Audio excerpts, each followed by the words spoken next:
ಹೊಳೆನರಸೀಪುರ ತಾಲೂಕಿನ ದೊಡ್ಡಕುಂಚೆ ಗ್ರಾಮದ ಕೆರೆಯಲ್ಲಿ ಪತ್ತೆಯಾದ ಶವದ ಹಿನ್ನೆಲೆ ಭೇದಿಸುವಲ್ಲಿ ನಗರ ಠಾಣೆ ಪೊಲೀಸರು ಯಶಸ್ವಿಯಾಗಿದ್ದು, ಅನೈತಿಕ ಸಂಬಂಧ ಪತ್ನಿ ಹಾಗೂ ಪ್ರಿಯಕರನನ್ನು ಪೊಲೀಸರು ಬಂಧಿಸಿದ್ದಾರೆ.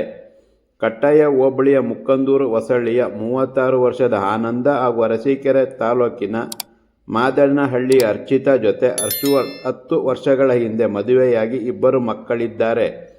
ಡಿಸೆಂಬರ್ 26ರಂದು ತಾಲೂಕಿನ ಹಳೇಕೋಟೆ ಸಮೀಪದ ಹಂಗರಹಳ್ಳಿಗೆ ಪೆಟ್ರೋಲ್ ತರಲು ಆಗಮಿಸಿದ್ದ ಆನಂದನ ಶವ ದೊಡ್ಡಕುಂಚೆವು ಕೆರೆಯಲ್ಲಿ ಪತ್ತೆಯಾಗಿತ್ತು. ಅರ್ಚಿತಾ ಹಾಗೂ ಸೋಮಶೇಖರ್ ನಡುವಿನ ಅನೈತಿಕ ಸಂಬಂಧ ಕುರಿತು ತಿಳಿದ ಆನಂದ ಗಲಾಟೆ ಮಾಡಿದ್ದ ಎನ್ನಲಾಗಿದ್ದು, ಇದರ ಹಿನ್ನೆಲೆಯಲ್ಲಿ ಕೊಲೆ ಮಾಡಲು ಸಂಚು ರೂಪಿಸಿದ್ದರು. ಸೋಮಶೇಖರ್ ಆನಂದನನ್ನು ಹೊಡೆದು ಕೊಲೆ ಮಾಡಿ ದೊಡ್ಡಕುಂಚೆ ಕೆರೆಗೆ ಮೃತದೇಹ ಎಸೆದಿದ್ದರು. ಆನಂದನ ಶವದ ಮೈಮೇಲೆ ಗಾಯದ ಗುರುತುಗಳನ್ನು ಆನಂದನ ಸಹೋದರ ಪಂಚನಾಮೆ ಸಂದರ್ಭದಲ್ಲಿ ನೋಡಿದ್ದರು. ಆನಂದನ ಸಹೋದರಿಯ ಪತಿಯು ಕಾಣೆಯಾಗಿದ್ದ ಸೋಮಶೇಖರ ಅರ್ಚಿತಾಳೊಂದಿಗೆ ಸಲುಹಿಗೆಯಿಂದ ಇರುವುದನ್ನು ಗಮನಿಸಿ ಸಂಶಯಗೊಂಡು ಪೊಲೀಸರಿಗೆ ಮಾಹಿತಿ ನೀಡಿದ್ದರು. ತ್ವರಿತಗತಿಯಲ್ಲಿ ತನಿಖೆ ನಡೆಸಿದ ಪೊಲೀಸರು ಆರೋಪಿಗಳನ್ನು ಬಂಧಿಸಿ ನ್ಯಾಯಾಂಗ ಬಂಧನಕ್ಕೆ ಒಪ್ಪಿಸಿದ್ದಾರೆ.